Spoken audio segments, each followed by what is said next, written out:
What's up, you guys? Today we're back again with the Trailblazer, and we will be replacing the upper and lower ball joints on the passenger and the driver's side. We were trying to get the truck aligned, and the guy told us that the lower ball joint was bad, and you could actually see it move. Well, I can't move right now, but you can see it move once it's up in the air. We already went ahead and jacked up the truck, put it on jack stands, removed the wheels, as you can see. So now we're gonna start removing these 10mm bolts that hold the brake line.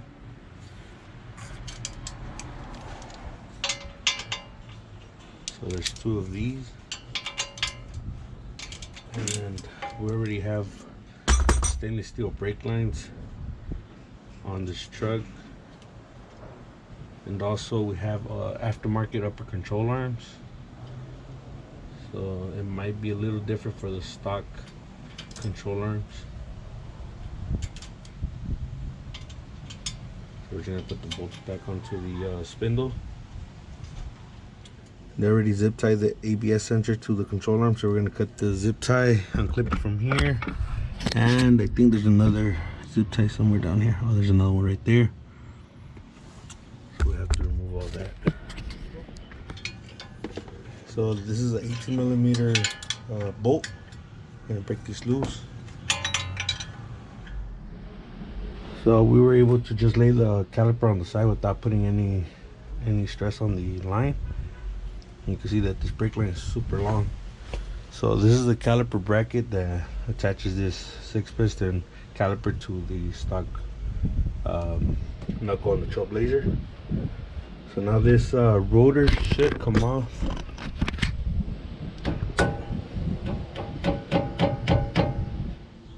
We're unable to remove the rotor right now, so we sprayed it down with a little bit of WD-40 where it sits. Now we're gonna remove this. This is an 18mm. Then again, you might have a different bolt size just because these aftermarket control arms. Let me get a hammer real quick.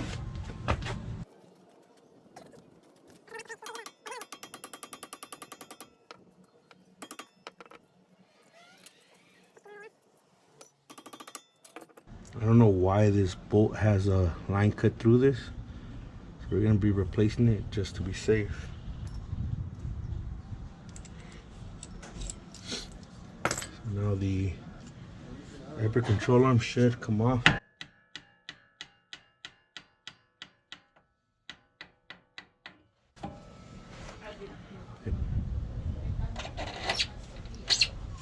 So you guys can see we have polyurethane bushings up here, so we're gonna grease them up right now. Get the grease gun and get some grease in there because they are a little bit squeaky. Okay, so I kind of seen that the thread on the bolt on this side was not sticking out as much as this side, so I brought the wrench to check it, and this is super loose, like super loose. And the one up here in the front, it's even worse.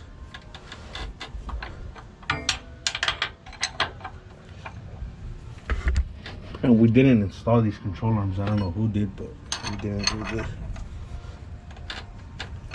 the job on these control arms. So this one was worse. Look. Literally no tension at all.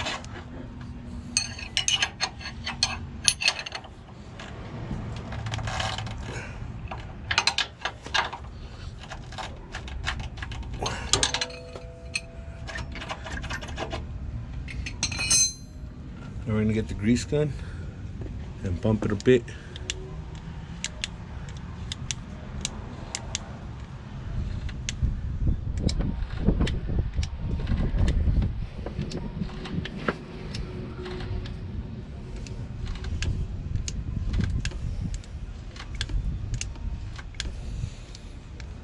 Okay, so I see the grease coming out of the inside of the bushing. Let me remove this real quick. Now for this rotor, we're gonna let it sit. We're putting some PV blaster on it, and it doesn't come off. It's like on there. So we're gonna wait for this to come off and so we can start doing the upper ball joint and then do the lower. You can see that this ball joint has some movement, should be a bit stiffer. The boot is in decent condition, but this lower one is the one giving us trouble, so I'm gonna go ahead and start with the top. Finally got the rotor off. All we had to do is get back here with one of these, and there's 2 holes on this wheel bearing, so we just went ahead and started smacking it a bit, and it came off. It just flew out. These rotors aren't in perfect condition, but they'll still hold, so we're still gonna rock them. Now let's get to this ABS sensor. It has a Allen head bolt. I'm gonna go ahead and get that so we can pull it out and set it aside. We don't want to damage it.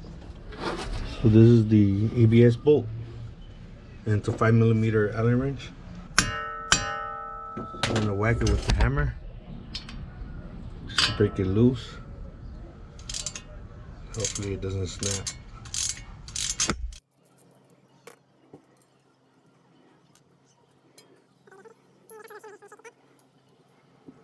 Just pull it through this dust shield and you can set it aside. Alright, so real quick, we're gonna put this back. Just gonna hold it with the bolt and we're gonna break this loose.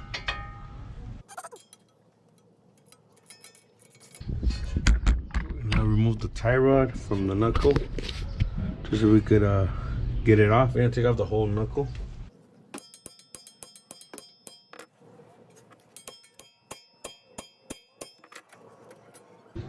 These should be replaced soon. A little too much wobble. And then next is the lower ball joint nut. So that should be like a 22, I believe. I'm gonna go grab that. So for the lower ball joint nut, we found out that a 15/16 fits, and I think it has been replaced. It doesn't have the cotter pin. So let's see if we can remove this.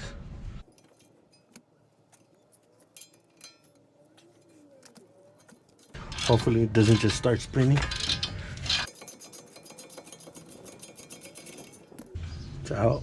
So now let's see if we could drop it.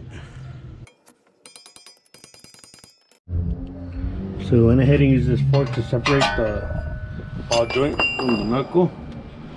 We're just gonna let it drop.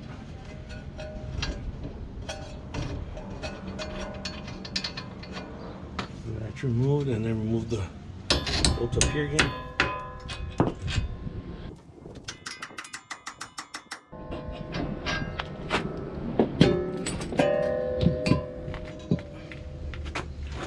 There you go. So now we're able to remove this ball joint right there. Let me go get the little needle nose to remove this, the snap ring. Alright, so I'm gonna use these to remove that. Just make sure it doesn't come off flying. Next we have to remove this. Okay, so we went ahead and pulled out our ball joint remover kit, and this one is like a half circle. So we went directly to the ball joint, to the top of the ball joint, and we're gonna turn this until it breaks loose. Hopefully it works. So while turning this thing, this thing was starting to break.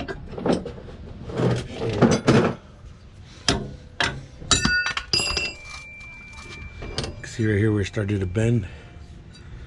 So we're trying to use this to get that out. So you can see that this is really bad. Super loose. Let me see if we can figure out how to remove this, and then I'll put you guys back on. Finally it's out. It took some work, but we were able to get it out. So we use this other circle that came in the kit. Put this right underneath to space it out off of the tool, and then this is the old ball joint.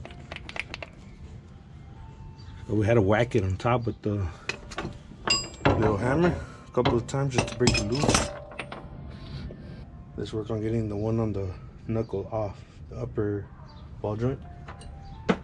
See if I can do that real quick. Let me set up the ball joint remover and then I'll put you guys back on. We set up the ball press like this.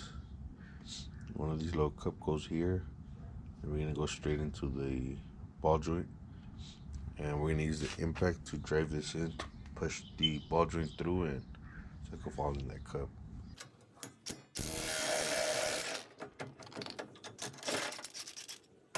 Now we're gonna press the new one in. This is the part that we got from Moog, K6664. It comes with the new ball joint, and then it comes with a new ring.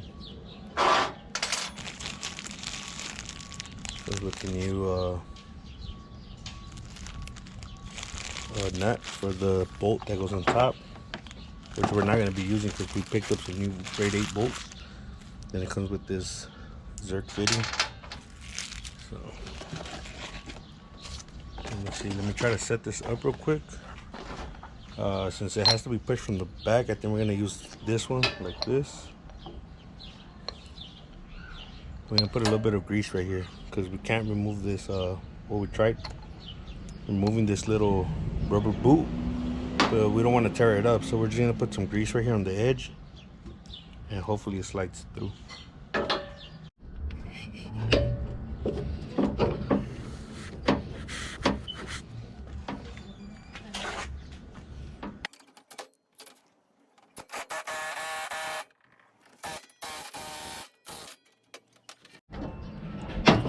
Now we're going to put the snap ring in place.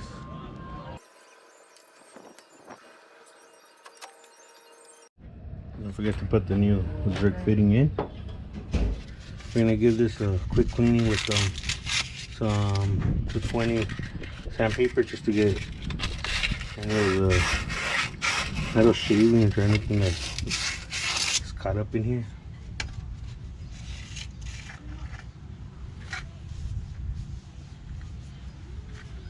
And then this is the ball joint that we got from Moog, part number K6663 for the lower ball joint.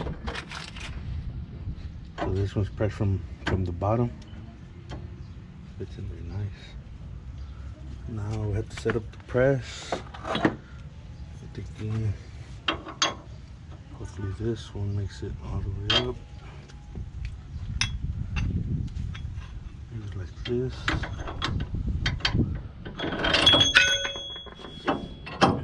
See if there's anything smaller than that.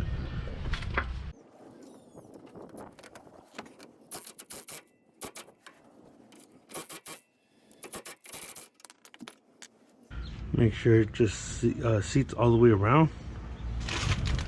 And we can put the new ring.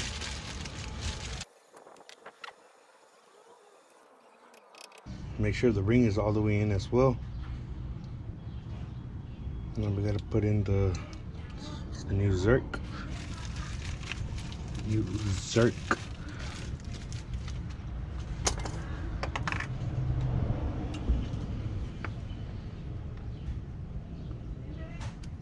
So I'm showing you guys with the passenger side, same thing as the driver's side. We just decided to record on this side first, so we'll get the wrench for this.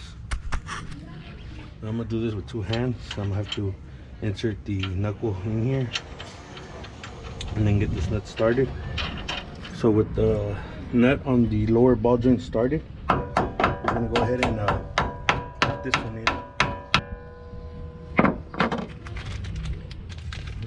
Get the old bolts in and out, and then we'll put the new one so we won't damage the threads.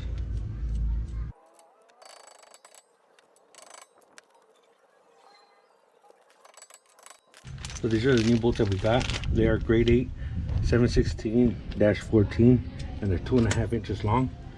So we're gonna insert these. I think on the other side it was the opposite way, but we're gonna insert these facing the back of the blazer.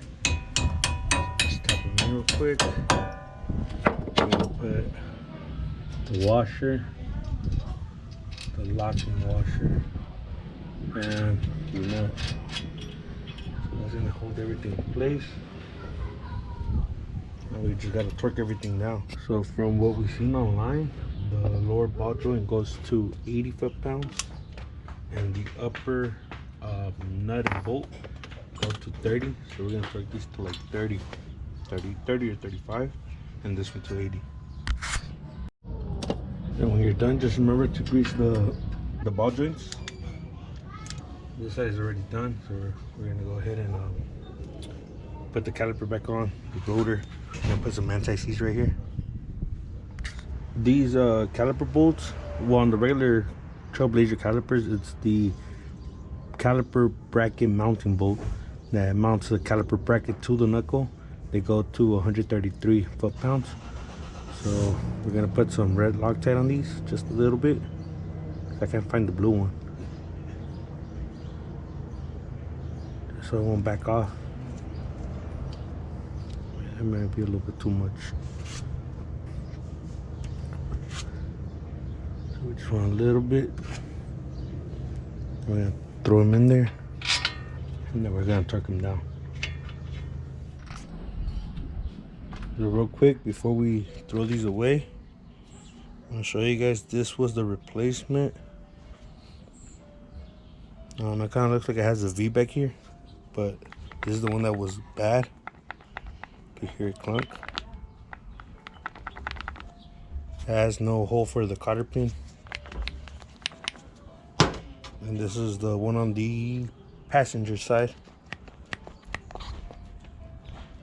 It's a little bit stiffer, but it's still bad. This one's worse.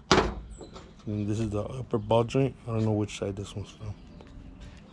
It's not too bad, but it does have play. This one also.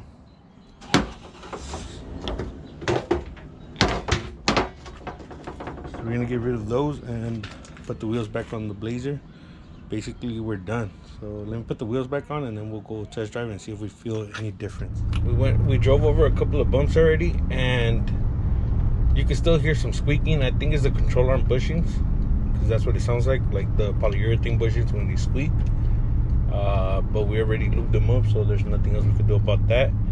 One new noise is the brakes. I think we warped the rotors when we were bringing them out. I'm not 100% sure, but that's what it sounds like. It just sounds like you know, like I don't know how to explain it, like some rotor noise. Not a loud screech, but sort of a screech. And well, the front end feels a bit stiffer. It doesn't feel like it was super loose, and I think that's due to the control arm bolts or nuts being tight, and also the ball joints, you know, the lower ball joints were super loose. So within a couple of days, we won't be driving it, so maybe within a day or two we're gonna take it to get it lined, and hopefully that fixes the issue of it going to the side a little bit, because it does need an alignment. Other than that, that's it for this video. Hopefully you guys found it a little helpful. If you guys have any questions, leave them in the comment section down below, or message us on Instagram at youngk_OXC films. We'll try to get to you as soon as possible, and we'll catch you in the next one.